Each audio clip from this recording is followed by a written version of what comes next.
My sister-in-law didn't let my children use the family pool all summer, saying they were annoying. So we built a pool in our backyard for everyone. When my mother-in-law saw all the kids, she was shocked, and my sister-in-law went pale. No, Letizia, I already told you, today isn't a good day to swim. Amanda's voice dripped with false sweetness over the phone. Jaime and Sophia need their private time in the pool. You understand, right? Maybe you can go to the public pool. I gripped the phone tighter, seeing the disappointment on my children's faces as they overheard their aunt's rejection. It was the hottest day of the summer, and my 7-year-old twins, Leah and Lucas, had been begging all week to use the family pool. Amanda, it's 35 degrees out, I said, trying to stay calm. The public pool is crowded, and the kids haven't been able to swim at your house all summer. They're your niece and nephew. Well, if you had taught them to be quieter, maybe they could come more often. Jamie and Sophia need peace and quiet. They're training for the youth swim team, you know? Of course I knew. It was all Amanda talked about lately. Her precious 12-year-olds were, according to her, future Olympic champions who couldn't be bothered by their little cousins splashing around. I hung up and turned to my disappointed twins. Leah's lower lip was trembling, while Lucas kicked at the ground, both still in the swimsuits they had hopefully put on that morning. I'm sorry, my loves, I said, hugging them. How about we get some ice cream instead? It's not fair, Mom, Lucas mumbled against my shirt. Why doesn't Aunt Amanda like us? It broke my heart. It wasn't the first time Amanda excluded my kids, but seeing their sad little faces never stopped hurting. Ever since she moved into her new house with the huge pool last year, she had turned what should have been a fun family space into her personal kingdom. That night, after putting the kids to bed, I sat on our back porch, staring out at the large backyard. My husband Miguel found me there with 2 glasses of wine in hand. Tough day? He asked, sitting beside me. Amanda turned us down again. I sighed, accepting the wine. I don't get it, Miguel. When did she become so exclusive? We all grew up swimming in that pool at your parents' house. Now she acts like it's a private club. Miguel took a thoughtful sip. You know, I've been thinking, this yard is pretty big. I turned to look at him, raising an eyebrow. What are you suggesting? He smiled. Maybe I did a little research. Above-ground pools have come a long way, and with some construction, we could do something really special. Not just for us, but for other families too. I've noticed we're not the only ones Amanda's excluded. Remember Sarah from the corner house? Her kids aren't welcome either. Neither are the Thompson twins. I straightened, ideas starting to form. Are you saying what I think you're saying? A community pool. Nothing fancy, but a place where all the kids can swim. Safe, supervised, inclusive. I looked at our yard with fresh eyes. The space that had always seemed too big suddenly felt full of possibility. It'd be a lot of work. I've got some savings, Miguel said. And I bet if we reach out to other families, they'll want to help. We can create something truly special here, Lisa. Something that brings people together rather than tearing them apart. As we planned, sitting there, I felt my excitement growing. This could be more than a pool. It could be a statement about the type of community we wanted to build. The next morning, I started making calls. Sarah was enthusiastic right away and offered to help with permits and paperwork since she worked at City Hall. The Thompsons, both teachers, offered to organize a schedule and safety protocols. Other neighbors offered materials, labor, and funds. Within weeks, our yard was transformed. Miguel led the construction, teaching neighbors basic building skills while they worked. Our backyard became a hub of activity, with people coming by every day to help or just see the progress. The kids were fascinated. Leah and Lucas dubbed themselves the official construction helpers, proudly wearing the little hard hats Miguel got them. They spent hours watching the pool take shape, their disappointment over Amanda's rejection slowly turning into excitement over what was coming. One Saturday morning, while volunteers worked on the deck, I heard a familiar voice behind me. I turned to see my mother standing there, looking confused. She clearly hadn't heard the news of the project. "Hi, Mom," I said, getting up from where I'd been staining some boards. "We're building a pool. A community pool, actually, so that all the kids can enjoy it." She looked around, taking in the scene, neighbors working together, kids playing nearby, and the sense of community that was already forming. But why? Amanda has a perfectly good pool. Does she, really? I asked quietly. Because from where I stand, a pool that excludes family doesn't seem perfectly good at all. Mom stayed silent, watching Leah and Lucas run around with lemonade for the workers, brimming with pride over their contribution. They look happy, she finally said. Are they? This is more than swimming, Mom. It's about creating a place where everyone feels welcome, where no kid has to feel rejected or left out. Seeing the realization in her eyes, I knew this project was already accomplishing exactly what we'd hoped. It wasn't just about building a pool. It was about building ties, tearing down walls, and showing the world we were here. Lisa, you won't believe what just happened. Practically jumping with excitement, Sarah came running over. I was at City Hall getting the permits, and the Parks and Recreation Director overheard me talking about our project. He loved the idea. They want to feature us in the community newsletter as an example of neighborhood unity. I smiled, thinking how different this was from Amanda's exclusive attitude. Our pool wasn't even finished, yet it was already bringing people together. Physically, the transformation of our backyard was striking. Miguel's design included a large L-shaped pool with a shallow area perfect for the little ones. The deck around it was wide enough for families to set up chairs and umbrellas. We added storage compartments for toys and safety equipment, and the Thompsons organized a volunteer schedule for supervision. Leah and Lucas became the project's unofficial welcome committee. They set up a little stand to serve lemonade to the workers and kept a progress journal with photos and daily notes on what was accomplished. Mom, look, Leah shouted one afternoon, holding up her journal. We got 10 more signatures. Now we have 30 families who want to join our pool club. Pool club? That was how they referred to the informal community group we'd formed to manage the space. Unlike Amanda's exclusive approach, our only requirements were following safety rules and taking turns helping with maintenance. But not everyone was thrilled about our project. One evening, as Miguel and I were going over the final details before filling the pool, we heard the unmistakable sound of Amanda's truck pulling into our driveway. "What do you think you're doing?" she exclaimed, storming into our backyard without an invitation.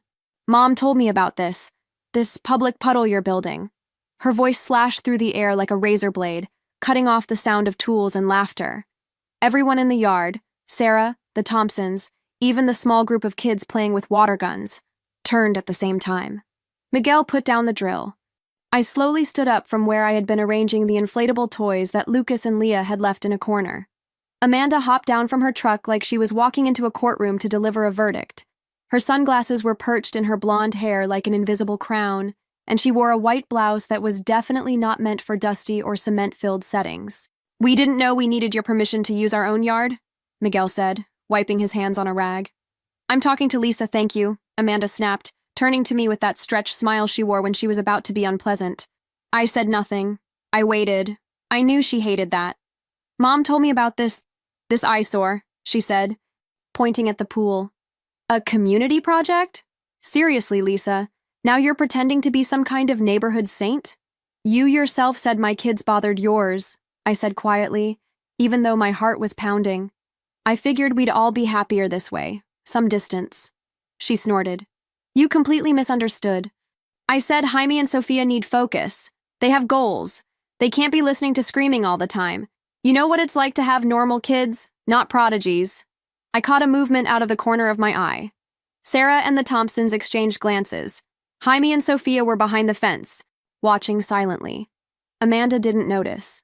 "And you really think this is the solution?" she continued. "You're making yourself look pathetic. Gathering all these envious people just because they can't have something of their own. It's like a socialist commune." She spat out the word socialist as if it were a curse. "Funny," I murmured, "because your dad paid for your pool and it was built over your mom's garden. So technically, I take care of that pool. I organize it, I clean it, I manage the schedule. You think that's easy?" "You use it to exclude children," I answered, still calm. "And now you're upset because we've created a space where they're welcome." Amanda stepped forward, eyes flashing. "You've always wanted to compete with me ever since I joined this family. Always trying to seem nicer, more understanding. But deep down, you're bitter, jealous. Look at this place." She spun around, arms wide. "A circus in the backyard, thinking you'll teach me a lesson? It's not about you. Amanda, it never was." "Of course it is," she snapped, and for a moment the mask fell. Her voice boomed too loud. Some people in the yard moved closer, pretending to keep working but listening carefully. "You built this just to defy me, and you'll see how this ends. Disorganized kids, accidents, yelling, and you'll foot the bill when it all goes wrong." That was when Leah's little voice cut through the silence. "But Mommy says we don't fight with people who yell. We just show them how to do better. Amanda froze. Leah was standing by Sarah, holding a cup of lemonade, gazing at her aunt with the brutal frankness of a child who doesn't grasp sarcasm. I bent down, straightened Leah's swimsuit strap, and smiled gently. Well remembered, my love. Sometimes the best way to prove we're right is to let the other person keep talking. Miguel approached, voice low but firm. Amanda, you're embarrassing yourself. Enough. There's no going back. The pool will open next week, with or without your blessing.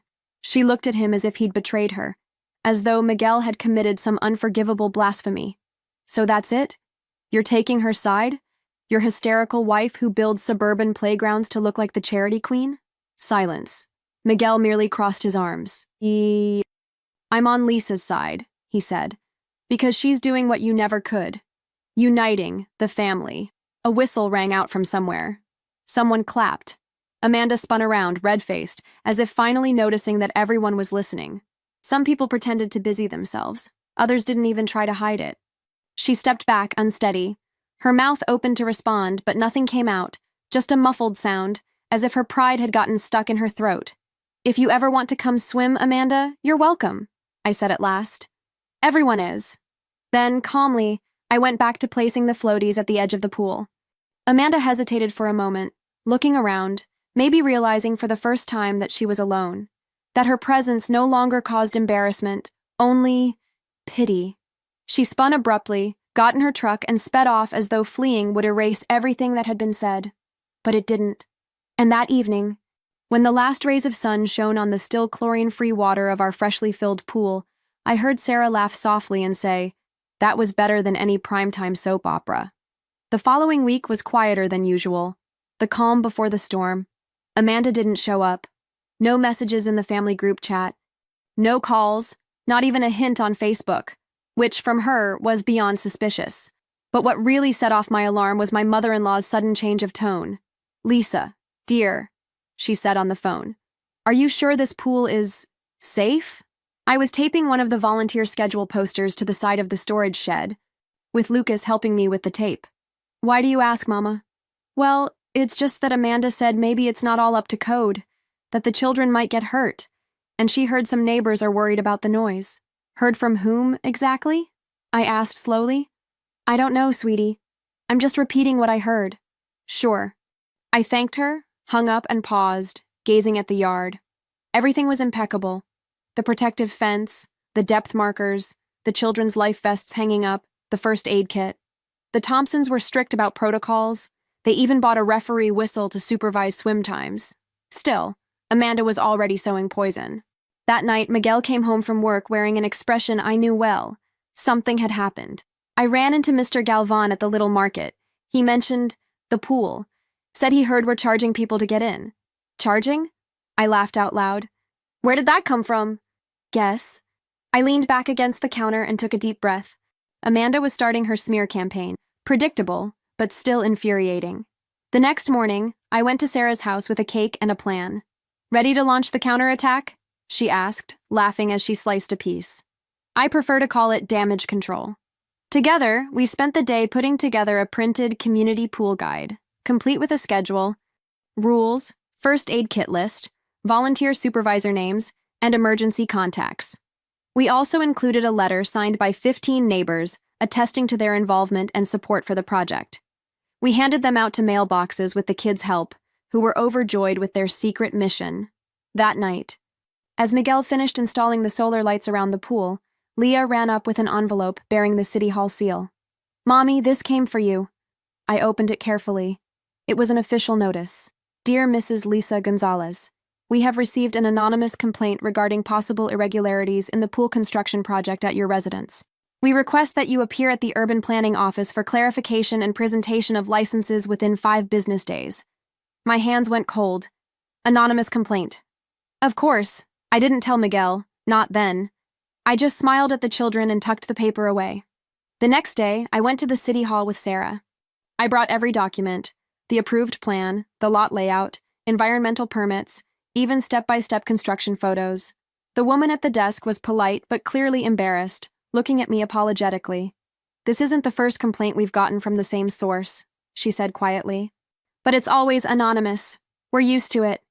And now? I asked. Nothing, if everything is in order. And it is. Honestly, your project is exemplary. She sighed. Just be careful with those who feel threatened by it. On the way out, Sarah looked at me, eyebrows raised.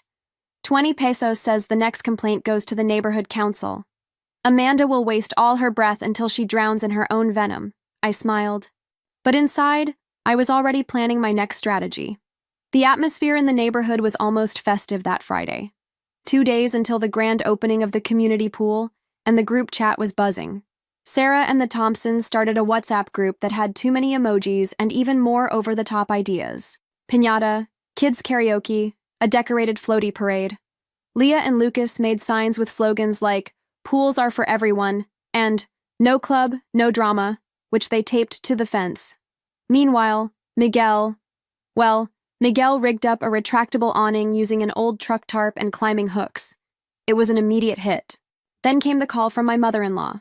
"Lisa, dear, how exciting, the inauguration of your little pool. I just wanted to chat, so there's no conflict."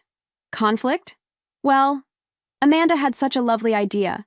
We're having a little gathering too, at her house pool. Just family. On Sunday, actually, as was our tradition. The word sounded fake and turned bitter in my mouth.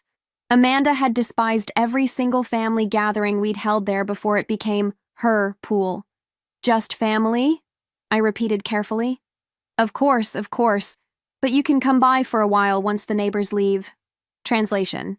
Amanda was trying to split the guests, making people choose between our popular pool and hers, where she'd prefer not to share space with noisy community kids.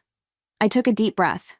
It's great that she's opening her pool, I said, forcing a neutral tone. It'll be nice for the kids. For some kids, of course, said my mother-in-law, and hung up. I checked the pool group chat and confirmed my suspicions. Many mothers had received informal invitations to Amanda's event. Some neighbors were unsure. Others were simply curious. But everyone saw it for what it was, an attempt to sabotage our party. "This is sick," Sarah wrote, typing furiously. "She never quits." "We're not going to compete," I replied. "We'll make the choice obvious." That's when we changed the plan. The new plan, our event would start in the morning with games, music, and a kids' painting workshop.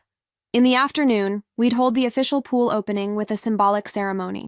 Lucas wanted to cut a ribbon with a toy sword, followed by a community lunch of potluck dishes brought by everyone. In the evening, a screen on the lawn with popcorn and a children's movie. Amanda? She had a barbecue with rented inflatable slides, and a guest list strictly for blood relatives only. Sunday dawned hot and cloudless. Our pool sparkled. Families began arriving with tables, umbrellas, dishes, and smiles. The Thompson twins brought cupcakes with blue frosting.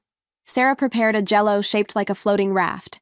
My mom showed up with a big tray of lasagna and a thoughtful look. "I saw the other invitation," she said, not needing to spell it out. "But I'd rather be where my grandchildren are happy."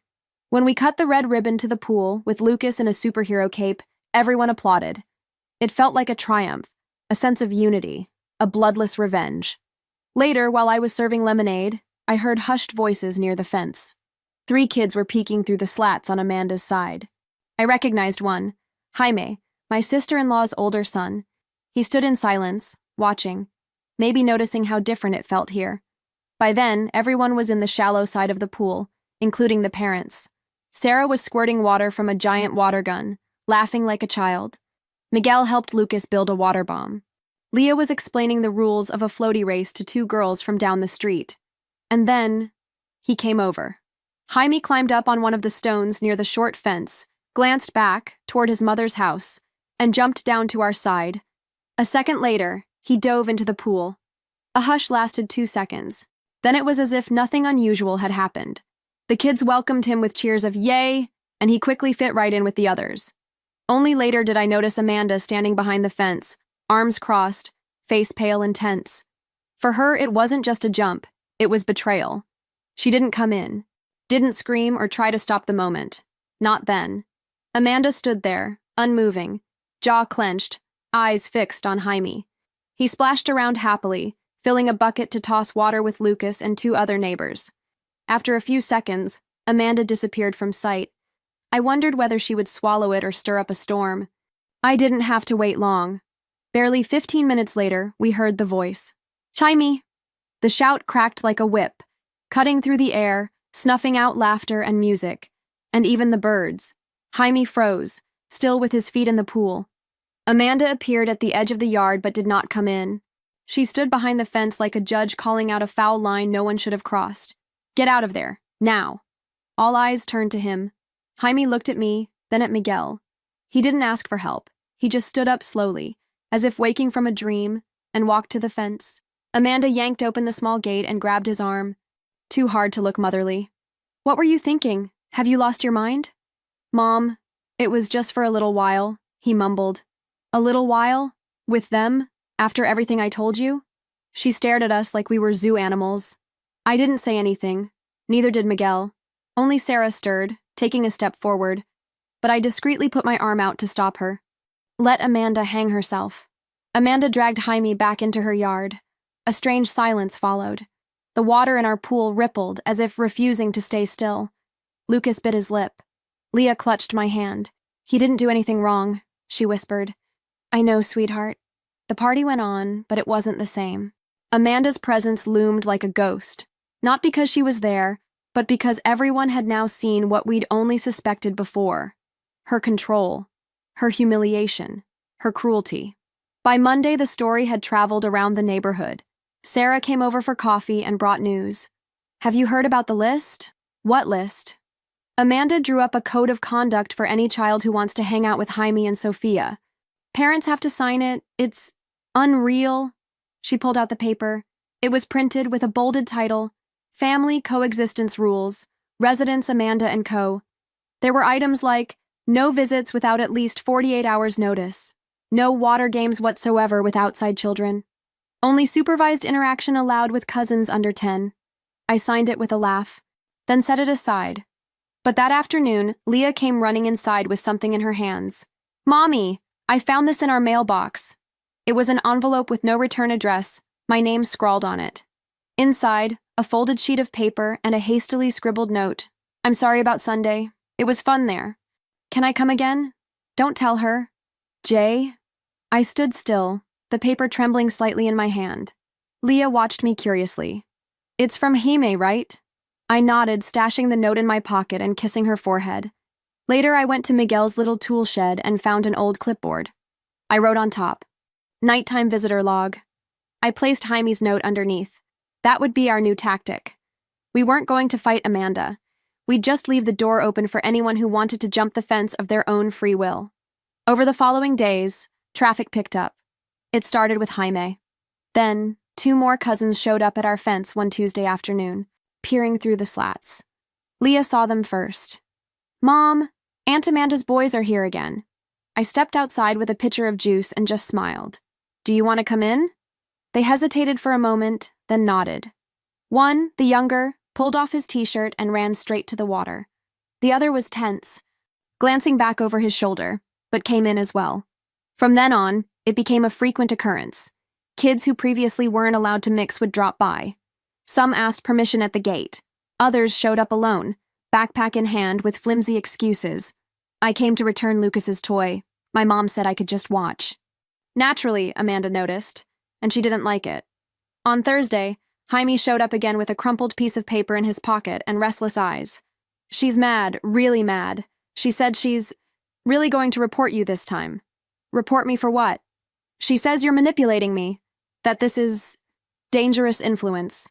I held my breath for a moment. Then I smiled and offered him a slice of cake. "Want extra frosting?" The next morning, the threat became real. I got a notice.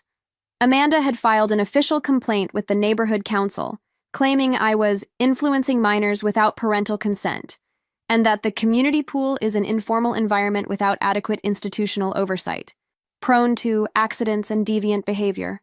Miguel took the paper from my hands and read it twice in silence. "This won't go anywhere," he said. "But she's trying to wear you down." She was. The tone of the complaint was like carefully distilled poison, vaguely moral accusations, phrases like legitimate concern and alternative environment of difficult regulation. Nothing direct, but everything implied.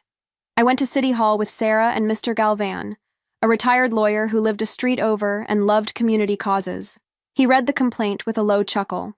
"This is a joke, but we have to file a formal reply." "She's trying to flip the narrative," I muttered. "Exactly, and you're going to flip it even better. We'll show this isn't undue influence. It's outreach. It's solidarity." We drafted a response letter signed by over 30 residents, including photos of events, our safety schedule, Miguel's own testimony as a father and project coordinator. We added the letter of support from the Municipal Recreation Department, which was already interested in the project. What Amanda didn't expect was who would show up at my door the next morning. I was in the kitchen making sandwiches for the kids when my mother-in-law appeared at the back door. No warning, no flowers, no usual smile. "Could we talk?" I nodded, drying my hands on a dish towel. She sat at the table as though carrying a heavy burden in her lap. "Amanda has gone too far. You know about the lawsuit?" She told me. She was almost proud of it. "But I saw the pictures from Sunday, the videos. Lisa, this," she waved around the yard, "it's not dangerous. It's beautiful. It's what's been missing from this family for a long time. So why now?" She took a deep breath, looked aside, then back at me. "Because last night I heard Jaime crying in his room. He said he doesn't want to go back home." My stomach clenched. "He said that here. He can breathe." The words hung in the air like bubbles that no one dared to pop. "She's pushing too hard," she went on, "and I let it happen." I kept quiet when I should have spoken up. But no more. I set down a mug of tea in front of her without a word. The silence between us wasn't hostile anymore. It was a truce. Amanda's letter to the council was officially shelved on Monday morning. The neighborhood council stated they found no evidence of misconduct, and that, on the contrary, they congratulated Mrs. Lisa Gonzalez and all volunteers on the initiative. The reaction was immediate. The WhatsApp group for the pool exploded with memes, emojis, and invites for a shelved complaint party. Leah painted a sign reading, "Our pool passed the test, but Amanda didn't." I almost asked her to take it down, but I let it stay. That same day, while I was walking with Sarah to deliver more sign-up forms to new families interested in participating, we noticed something odd. Amanda's house was locked up. No sounds. No sign of Jaime. No car in the driveway. "It's too quiet for a Tuesday," Sarah remarked. "Dangerously quiet," I replied. Amanda disappeared for 3 whole days. 3 days without posts or calls, no drama. Until Friday night, Miguel came home with a new purchase, a small security system with external cameras. Nothing fancy, but enough to monitor around the pool at night. "You never know," he said apologetically. "Just in case." We installed the cameras. No one mentioned it further. Then, in the early hours of Saturday morning, around 3:27 a.m., Amanda made her biggest mistake. The footage was clear. Her climbing over the side fence with a flashlight and a bag in hand. She wore an old t-shirt and had her hair in a messy bun, so different from her usual polished image.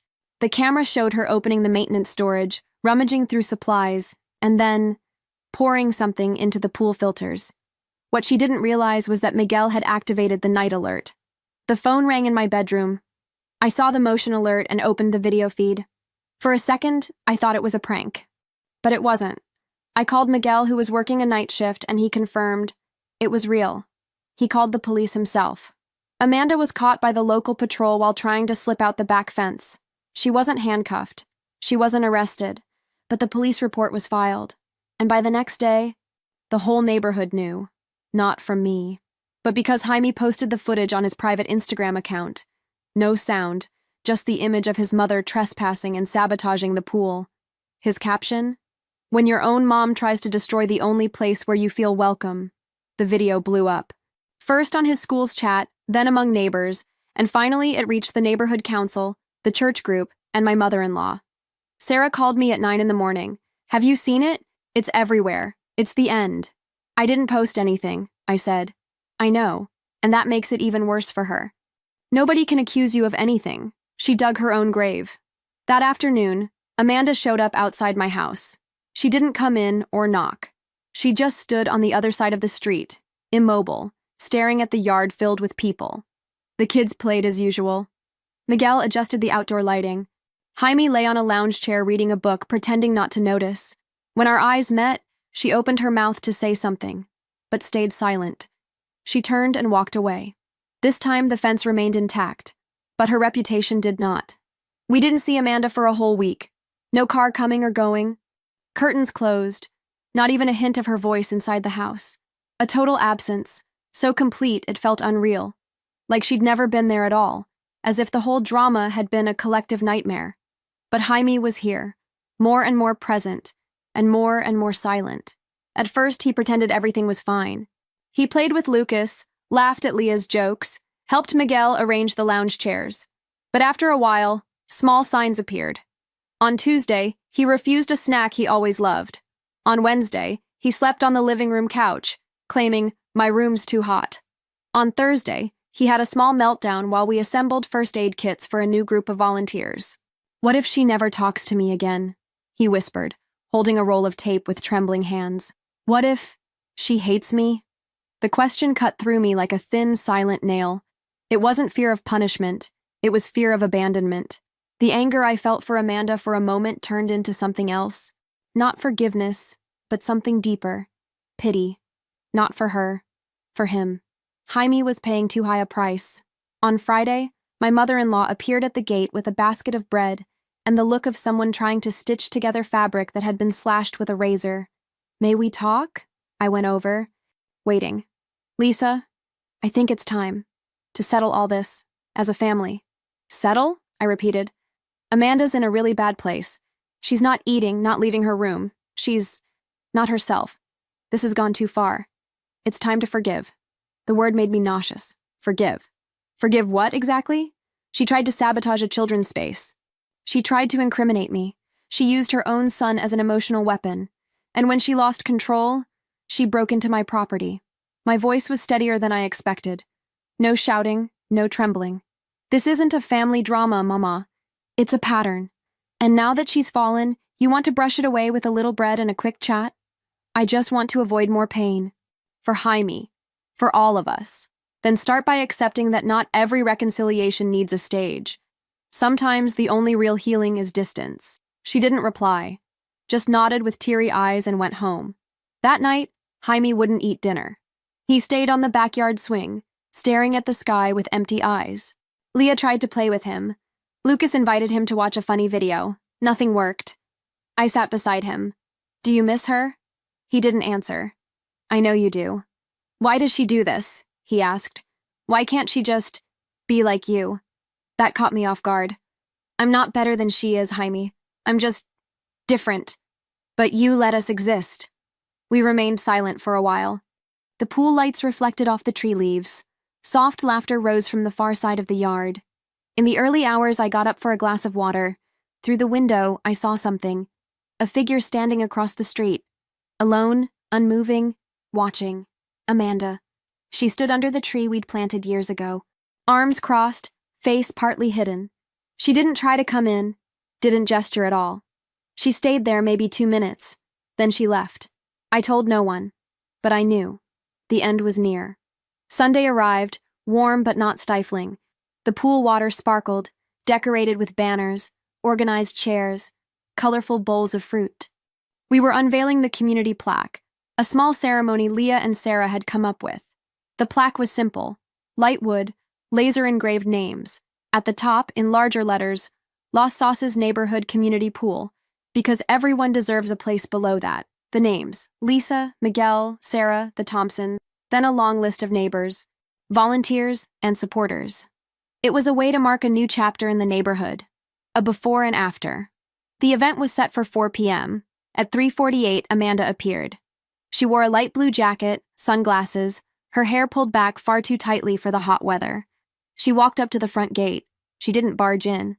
She just stood there, as if waiting to be invited. Miguel saw her first, and I felt him tense. "She's here," he said softly. Sarah moved to step forward, but I raised my hand. I went to the gate myself. Conversations quieted around us, but no one left. No one hid. It seemed everyone knew this moment would come. "Lisa," Amanda said in a rough, low voice. "Can I speak to Jaime? He's with his friends. I just wanted to see him, talk to him, tell him I'm sorry." There were no tears, no true remorse, just a generic apology, cold and hollow.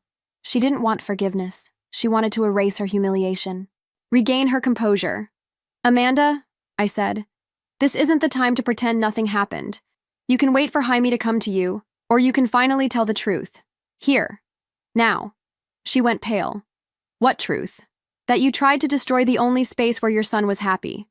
That you exposed us, manipulated us, threatened us. You caused this. She swallowed. It's not that simple. No, I agreed. It's much simpler. You just don't want to admit it. Her eyes flicked around, seeking support, but everyone was standing firm, watching. The entire neighborhood, now united, had already chosen a side. That's when Jaime appeared. He came slowly, still dripping pool water, his t-shirt clinging to his body. He stopped next to me, looked at his mother. His eyes weren't angry, just tired. Amanda took half a step toward him. Jaime, you only came because there's going to be a photo, right? He asked quietly. Silence. Because people will see. Because if nobody was here, you'd still be locked in that room, making me think this was all my fault.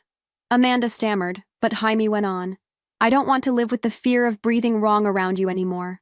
I don't want to feel like a burden or a project. I just wanted to be your son.